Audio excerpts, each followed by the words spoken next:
कक्षा 10 सामाजिक विज्ञान के भैया बहन ध्यान दें। जैसा कि हमारा पाठ चल रहा है प्रजातंत्र के समक्ष चुनौतियाँ, उसी के अंतर्गत आज हम अगले हेडिंग टॉपिक के रूप में अर्थात अगली चुनौती के रूप में पढ़ेंगे सांप्रदायिकता।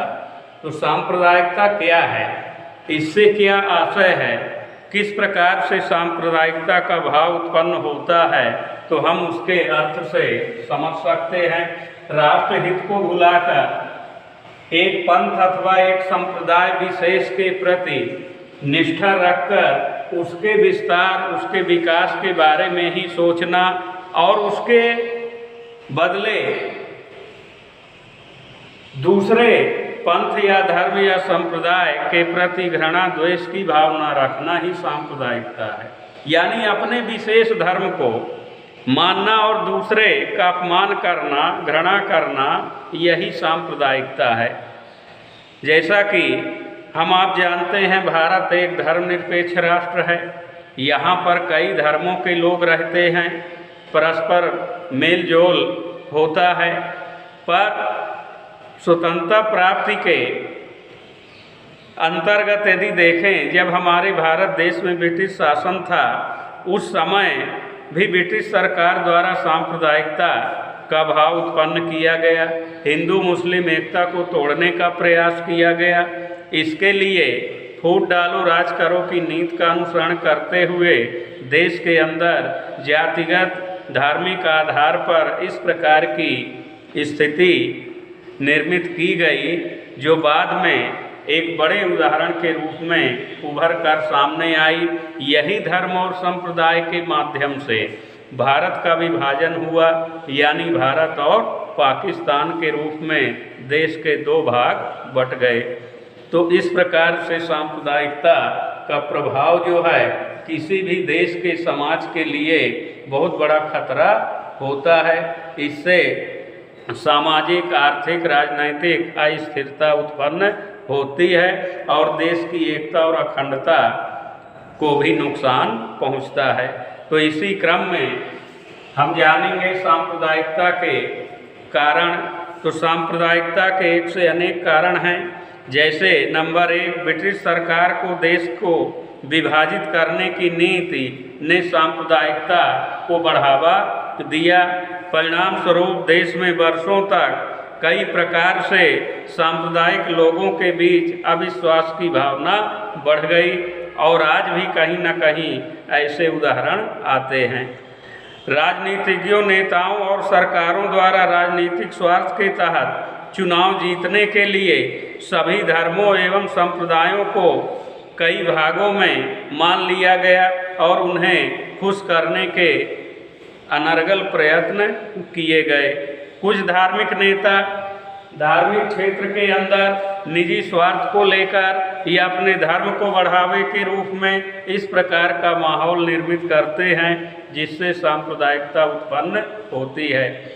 भारत में होने वाली हर छोटी घटना को कुछ देश बहुत बढ़ा चढ़ा कर तूल देकर इस प्रकार का माहौल उत्पन्न करते हैं, तो उससे भी उस धर्म से जुड़े हुए लोग जो हैं प्रेरित होकर इस प्रकार की स्थितियां निर्मित करने लगते हैं। सरकार का घटनाओं के प्रति उदासीन रवैया भी इसे बढ़ाता है। घटनाओं के समय सही निर्णय अगर तत्काल ले लिए जाएं तो काफ़ी सांप्रदायिक दंगे जो होते हैं उन्हें रोका जा सकता है। तो इस प्रकार से विभिन्न संप्रदायों में जो अलग अलग प्रकार से सांप्रदायिकता को बढ़ावा दिया जाता है, इसी से माहौल खराब होता है और देश में इस प्रकार के अशांति वातावरण निर्मित होने लगता है। तो अब आगे स्वाभाविक है, जब इस प्रकार के कारणों से इस प्रकार का वातावरण देश राज्य में निर्मित होता है, तो उसका जो परिणाम है, दुष्प्रभाव है, वो भी हानिकारक ही होगा। सांप्रदायिकता से होने वाली हानियाँ कई प्रकार से दंगों के होने से जनधन की हानि होती है, संपत्ति, वाहन आदि जला दिए जाते हैं। तो इस प्रकार से राजनैतिक अस्थिरता बन जाती है। मतदान व चुनाव में भी सांप्रदायिकता का प्रभाव देखने को मिलता है। सांप्रदायिकता धर्म के आधार पर जो उम्मीदवार खड़े होते हैं मतदाताओं को लुभाते हैं और इस प्रकार से राष्ट्रीय एकता और अखंडता में बाधा उत्पन्न होती है। तो इस प्रकार से आर्थिक, सामाजिक, राजनैतिक हर क्षेत्र में इसका विपरीत प्रभाव पड़ता है।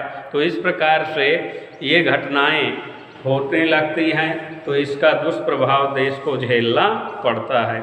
अब आगे देखें सांप्रदायिकता को दूर करने के उपाय, यानी ऐसी चुनौती समस्या को हम कुछ नियम उपाय करके कुछ हद तक नियंत्रण कर सकते हैं या दूर करने के उपाय हो सकते हैं।